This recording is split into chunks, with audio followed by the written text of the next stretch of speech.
नमस्कार, आप देख रहे हैं न्यूज़ वन इंडिया। मैं हूं आपके साथ दीपिका ओझा। स्वागत है आपका यूपी की ललकार में। और आज के मुद्दे की शुरुआत हम एक सवाल के साथ करेंगे कि क्या राजनीति के चक्कर में अखिलेश यादव इतने ज्यादा बौखला गए कि उन्हें साधु और शैतान के बीच में फर्क नहीं दिख रहा है।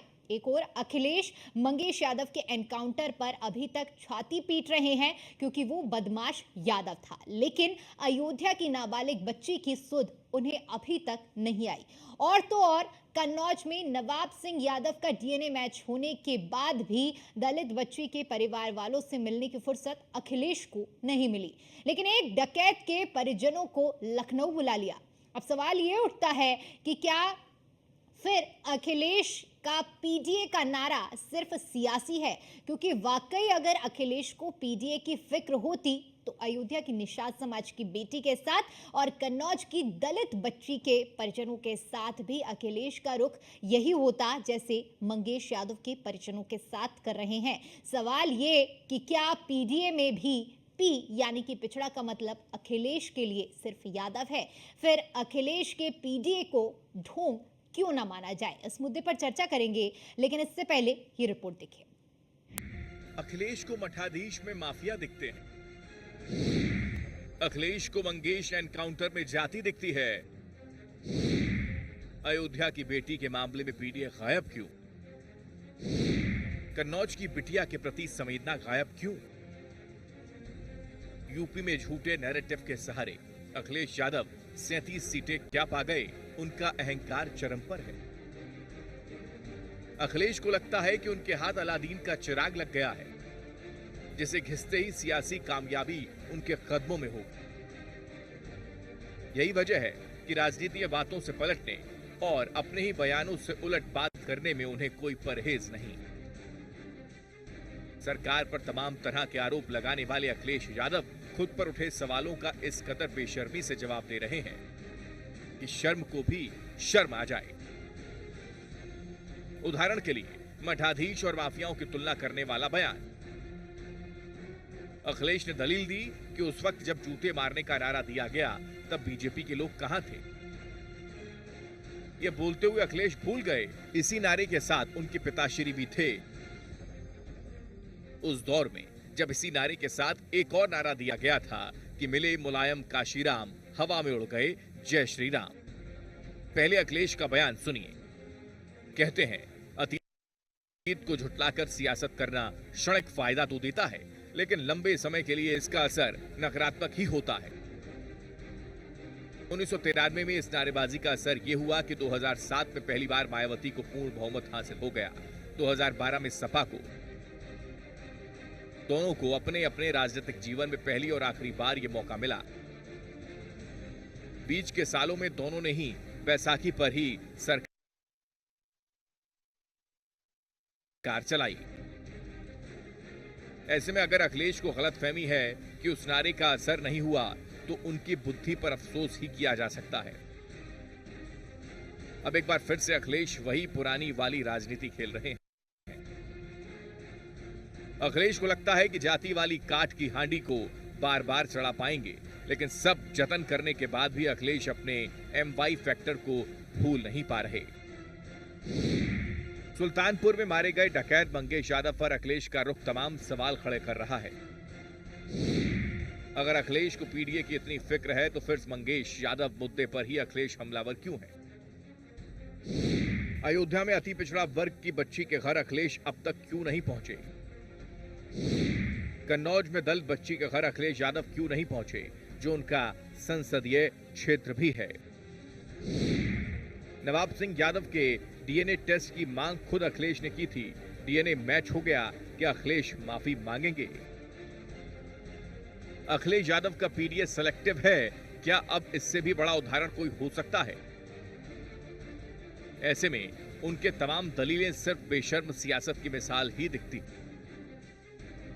बीजेपी लगातार अखिलेश यादव पर हमलावर है क्योंकि अखिलेश अपने प्रेस कॉन्फ्रेंस से लगातार इधर उधर के मुद्दों पर तो बात करते हैं, लेकिन असल में अपनी पार्टी को लेकर उठ रहे सवालों पर मौन। जरा कल्पना करिए कि क्या इससे भी बड़ी राजनीतिक बेशर्मी कुछ हो सकती है कि कोई नेता खुद की तय की गई लकीर को ही मानने से इनकार कर दे। लोकसभा चुनाव में जब अखिलेश ने पीडीए का नारा दिया तो फिर उसमें पिछड़ा, दलित और अल्पसंख्यक समुदाय के हित की बात की गई थी। लेकिन अब जबकि चुनाव खत्म हो चुका है तो अखिलेश को पीडीए में पी यानी पिछड़ा में भी सिर्फ यादव यानी कि मंगेश यादव और नवाब सिंह यादव का हित दिखाई दे रहा है। तो ए यानी अल्पसंख्यक मतलब मोहित खान दिख रहा है। ऊपर से सरकारी कार्रवाई में मठाधीश में माफिया दिख रहा है, जबकि असली माफिया मुख्तार और अतीक जैसों को किसने पाला ये नहीं दिख रहा। तो टीपू भैया जिस गूगल में मठाधीश का मतलब तलाशने की सलाह आप लोगों को दे रहे हैं, वो लोग गूगल पर कार सेवकों पर गोली चलाने की घटना की डिटेल भी तलाश लेंगे। बसपा से मौका परस्त गठबंधन की वजह भी तलाश लेंगे। आपने अपने पिता से मुंगलिया अंदाज में सत्ता कैसे छीन ली वो भी तलाश कर लेंगे। रही बात आपकी, तो पीडीए का झुंझुना जो लोकसभा चुनाव में आपने बजाया था, आपकी हरकतें ही उसकी पोल खोल रही हैं। 2-4 सीटें ज्यादा मिल गईं तो जमीन मत छोड़िए और अपराधियों को खुलेआम समर्थन मत करिए। Report news 1 India. और चलिए इसी मुद्दे पर करते हैं चर्चा की शुरुआत करना चाहूंगी मेहमानों के परिचय के साथ। हमारे साथ शमशेर आजाद जी जुड़े हुए हैं, नेता हैं भारतीय जनता पार्टी से। योगेश मिश्रा जी जुड़े हुए हैं, प्रवक्ता हैं समाजवादी पार्टी के। आचार्य चंद्रांशु जी महाराज हमारे साथ जुड़े हुए हैं, हिंदू धर्मगुरु हैं। और अब से कुछ ही देर बाद हमारे साथ वरिष्ठ पत्रकार विपिन शर्मा जी भी जुड़ेंगे। आप सभी मेहमानों का मैं बहुत बहुत स्वागत करती हूँ।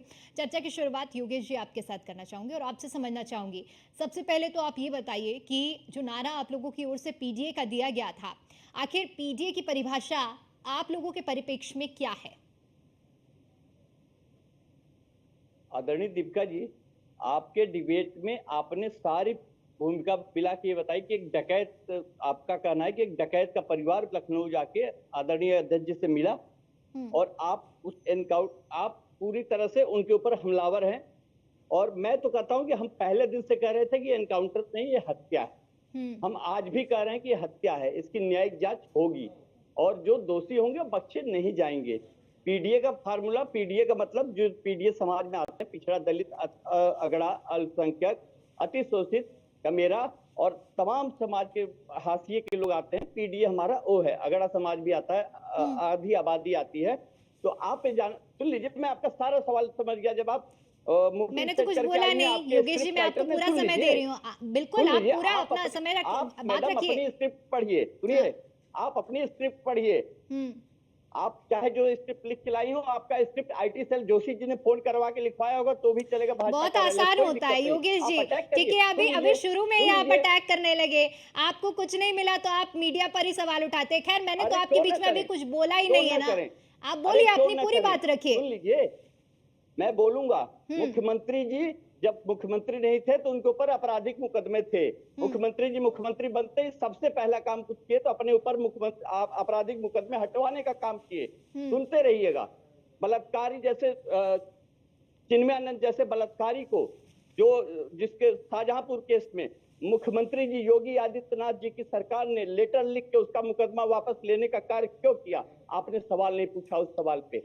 ब्रजभूषण को बचाने के लिए पूरे देश की मीडिया लग गई थी, मोदी जी लग गए, योगी जी की सरकार, कोई नहीं बोलता, कुछ नहीं। जब बात होती है कि किसी आप मुस्लिम यादव एंगल घोषते हैं और अखिलेश यादव जी के खिलाफ क्या मिल जाए, तुरंत अब मसाला मिल गया, अब सारी मोदी मीडिया लग गई।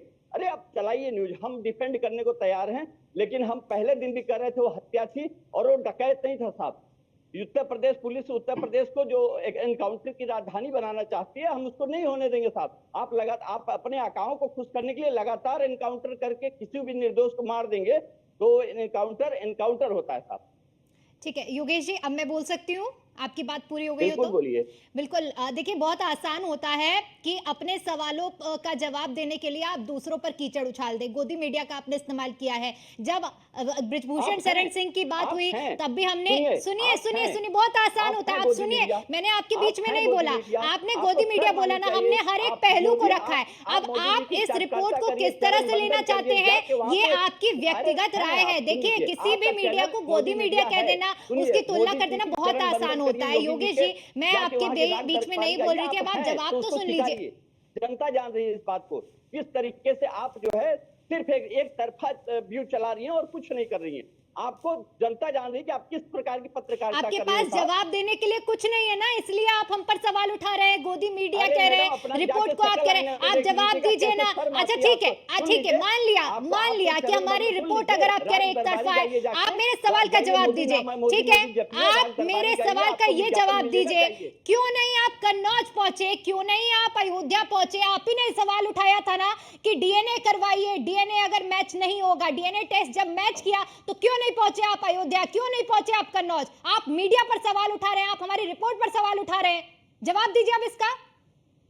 मोदी जी क्यों नहीं पहुंचे पहलवान बेटियों से मिलने के लिए वहां पे? जब अरे मोदी जी की जब बात होगी तो मैं बीजेपी प्रवक्ता से पूछूंगी ना। आप तो नहीं है ना बीजेपी प्रवक्ता, आप बीजेपी प्रवक्ता का काम क्यों कर रहे हैं? आप समाजवादी पार्टी के प्रवक्ता हैं, आप समाजवादी पार्टी का पक्ष रखने के लिए मैं आपसे समाजवादी पार्टी से जुड़े सवाल पूछूंगी। योगी जी क्यों नहीं शाहजहांपुर पहुंच गए बिटिया से मिलने के लिए, जिसके बलात्कारी का मुकदमा योगी जी वापस ले लिए? योगी जी ने क्यों नहीं हिम्मत दिखाई इस बदगुस्ताखी के खिलाफ कार्रवाई करने की? योगी जी क्यों आप ठाकुर सजाति माफियाओं को? अरे आप तो शमशी आजाद जी का काम कर रहे हैं। शमशी आजाद जी की जब बारी आएगी तो मैं उनसे सवाल पूछ लूंगी ना। योगेश जी पहले आप अपना पल्ला मत झाड़िए, आप बताइए हाल ही की दो घटना है, क्यों नहीं आपका डेलीगेशन पहुंचा है? बहुत आसान होता है दूसरे पर सवाल उठाना। मैडम हम समाजवादी लोग, आप डट के सामना करते हैं। आपके सुन लीजिए, आप कितना भी आरोप, आपकी स्क्रिप्ट चाहे जहां से लिख के आई हो, सारे सवाल का जवाब तैयार है, आप सुनने की हिम्मत रखिए बस। मैं तो आपको पूरा समय दे रही, आप तो तिलमिला रहे हैं। आप रिपोर्ट देखते ही तिलमिला गए, गोदी मीडिया कहने लगे, रिपोर्ट को गलत कहने लगे, एक तरफा कहने लगे। मैंने तो आपको पूरा समय दिया ना, आप अपनी बात रखिए, और मेहमान भी इंतजार कर रहे हैं। अरे मैं बोल तो रहा हूँ कि जब देश की बेटियां घसीटी जा रही थी, प्रधानमंत्री जी के ने एक सेकंड निकाल के दिल्ली में मिलना पसंद नहीं किया। जब शाहजहांपुर की बिटिया के साथ बलात्कार किया चिन्मयानंद ने, योगी जी मिलने गए थे क्या वहां पे? और उल्टा मुकदमा वापस लिया, उस रेपिस्ट का मुकदमा योगी जी ने वापस लिया। और न फैक्ट हो तो मैं इसका प्रमाण दे सकता हूँ, लेटर जारी हुआ कि अब चिन्मयानंद के ऊपर बलात्कार का मुकदमा नहीं चलेगा। बलात्कारियों को बचाने वाली ही जो सरकार है, ये अपने जो अपराधी मंत्री और मुख्यमंत्री उप मुख्यमंत्री का आपराधिक रिकॉर्ड जीरो करते हैं। अब सबसे पहले अपना बचाओ, अपने मुकदमे वापस ले लिए मुख्यमंत्री जी ने, अब पाक साफ हो गया साहब, हमारा कोई क्रिमिनल हिस्ट्री नहीं है, और इसके पहले जो भी हमने किया है वो तो सब है। योगी जी के ऊपर चाहे केशव मौर्य हो, चाहे इनके कुछ अरे आप सबके योगेश जी सवाल क्या था, आप जवाब क्या दे रहे हैं? फिर कहेंगे गोदी मीडिया है। मैंने आपसे सवाल क्या किया था? अरे आप बीजेपी प्रवक्ता का काम मत करिए ना। बीजेपी प्रवक्ता से मैं पूछ लूंगी कि क्यों नहीं पहुंचे आप दिल्ली, क्यों नहीं पहुंचे आप शाहजहांपुर। आप उनका काम मत करिए, आप मेरे को इस चीज का जवाब दीजिए ना। आप ही की पार्टी से सवाल उठा था ना कि डीएनए टेस्ट कराइए, डीएनए टेस्ट मैच हुआ, आपकी पार्टी से डेलीगेशन पहुंचा अयोध्या। मैडम दीपिका जी, आप ही सवाल नहीं लाए, हम भी सवाल लेके आए हैं। सवाल तो इतने बड़े बड़े हैं कि जवाब दीजिए ना भाजपा प्रवक्ता। अरे आप मीठा मीठा गप गप कड़वा कड़वा थू तो सपा की सरकार अखिलेश यादव से सवाल पूछेगी मीडिया, लेकिन योगी जी की नाम आएगी तो चुप। देखिए जब जो मुद्दा होता है ना, मीडिया वो काम करता है, उठाने का बहुत आसान होता है मीडिया पर सवाल उठाना। खैर, और मेहमान भी इंतजार कर रहे हैं। शमशी आजाद जी आपने सुना आपके को पैनलिस्ट का क्या कुछ कहना है? उनसे जब मैंने सवाल किया तो वो मीडिया पर ही सवाल उठाने लगे हैं। मैं चाहूंगी कि आप इस पूरे मामले पर जवाब दें, क्या कहेंगे इस पर? ये है कि इनकी आवाज़ को बंद करके रखा जाए ताकि जब मैं बोलूं तो ये बीच में बोल ना पाए, ठीक है? देखिए, अपराधियों की एक ही जाति है। हमारी समझ में ये आया कि अपराधियों की एक ही जाति समाजवादी। कहीं पर भी प्रदेश में चाहे बम कांड होता है, चाहे हत्या होती है, चाहे बलात्कार होता है, चाहे लूट होती है, चाहे डकैती होती है, चाहे पत्थरबाजी की जाती है, चाहे कोई भी काम ऐसा होता है, तो कहीं ना कहीं तो उसकी जांच का सिरा जो है वो समाजवादी पार्टी के कार्यालय से जुड़ता हुआ दिखाई देता है। अब बात ये रह गई कि ये वही लोग हैं जो समाजवादी पार्टी के लिए जो बूथ कैप्चरिंग किया करते थे, गुंडागर्दी किया करते थे, इनके लिए चंदे उगाया करते थे। तो अब अखिलेश यादव की परेशानी तो बढ़ेगी ना। अखिलेश यादव ने नारा दिया पीडीए का, लेकिन हुआ क्या? हुआ शमशी आजाद जी, योगेश जी का कहना है कि मुख्यमंत्री पर जो मुकदमे थे, उनका कहना है कि जो मुकदमे थे, मुकदमों को खत्म कर दिया गया है। इस पर भी जवाब दीजिए। ये देखिए मुकदमा खत्म किया गया, ये न्यायिक प्रक्रिया है, न्यायालय से जाके वो शिकायत कर सकते हैं, हाई कोर्ट से खत्म हुआ है तो सुप्रीम कोर्ट में जा सकते हैं। मुख्यमंत्री एक पद होता है और गौरवान्वित वाला पद होता है, उसकी अलग से क्राइटेरिया है, उसके लिए अलग से कानून होगा, उसमें मैं नहीं बीच में पढ़ सकता क्योंकि ये ऊपर के लोगों की बात है, जो कानूनी जानकार है वो बताएंगे। लेकिन मैं इनका चाल और चरित्र बता रहा हूं कि ये सारे अपराधी समाजवादी पार्टी के क्यों निकलते हैं। जो महिलाओं को बचाने की बात कर रहा था उसने गेस्ट हाउस कांड किया, जिसकी आज भी मायावती जब याद कर लेती उस चीज को तो फौरन ये कहती कि हमने गलती की थी, समाजवादी पार्टी ने शमसी आजाद जी, मैं आऊंगी और आपके अब पास निश्चित क्योंकि है। चंद्रांशु जी महाराज बहुत समय से इंतजार कर रहे हैं। चंद्रांशु जी, मैं आपसे भी चाहूंगी इस पूरे मामले पर आपकी क्या प्रतिक्रिया रहेगी, क्योंकि सभी ने देखा कि किस तरह से बयानबाजियां हुई हैं, मठाधीश तक का जिक्र किया गया है। हालांकि उसकी जो डेफिनेशन अखिलेश यादव ने कुछ और ही बताई है, उन्होंने कहा कि गूगल करिए, लेकिन आप एक हिंदू धर्म गुरु होने के नाते किस तरह से देख रहे हैं पूरे बयानबाजियों को? अगर वास्तव में गूगल में पढ़ा होता अखिलेश यादव जी ने तो फिर इतना सर्वसार करने वाला कोई बयान नहीं दिया होता। मैं समाजवादी के प्रवक्ता से भी चाहूंगा कि हमारी बात को नोट कर लें और बाद में अगर उनके पास तथ्यात्मक कोई उत्तर होता है तो बाद में सुनने के बाद हमको जरूर देंगे। अगर मठों की परंपरा की हम बात करें तो जो प्रचलित भाषा में है शंकराचार्य जी के 4 मठों से है और कहीं ना कहीं वैदिक सनातन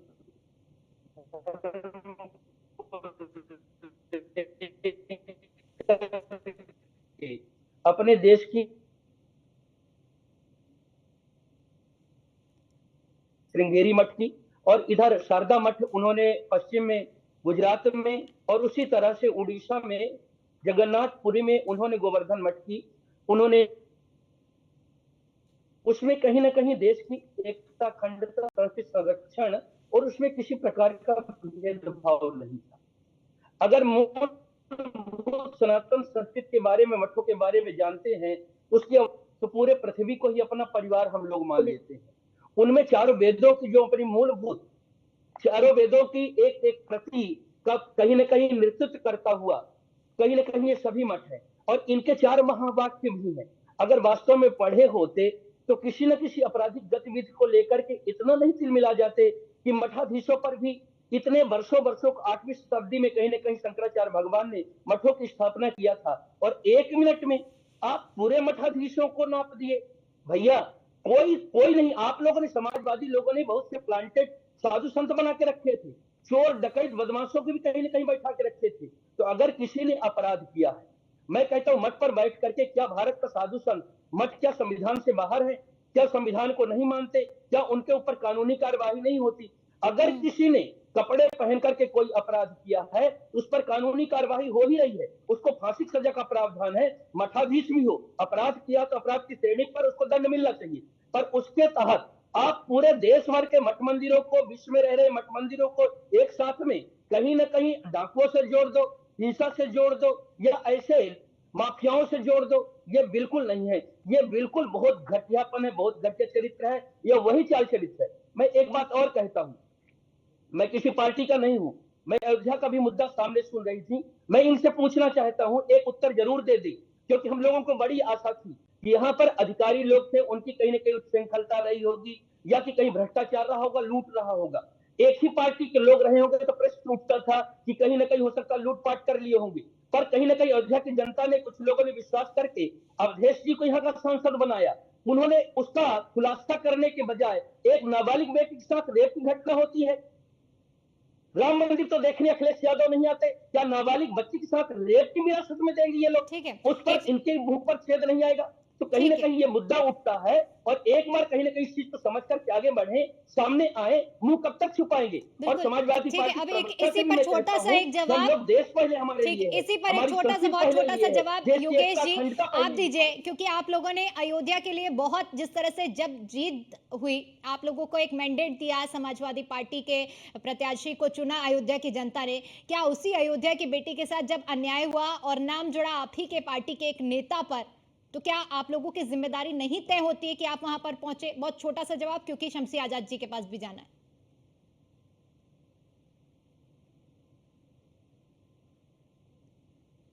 योगेश जी जी जी, आप तक आवाज पहुंच रही है? मैंने सुनिए, मैंने चंद्रांशु जी महाराज को बड़े सम्मान के साथ सुना, ठीक है, और आपका सवाल वाजिब है, लेकिन जहां पे सारा प्रश्नवाचक चिन्ह भाजपा के, आपने तो पूरी मीडिया ने मिलके अवधेश प्रसाद जी के साथ कनेक्शन तक निकाल दिया ना साहब एक अपराधी का। इस बिटिया की बात आप सुन तो लीजिएगा, उस घटना की बात कर रहे हैं जिसपे आपने पूरे मीडिया में चलाया कि तस्वीर वायरल हो रही है। अगर कोई मिलने जाता तो आप ही कहते कि प्रभावित करने आए हैं, सुनते रहिएगा।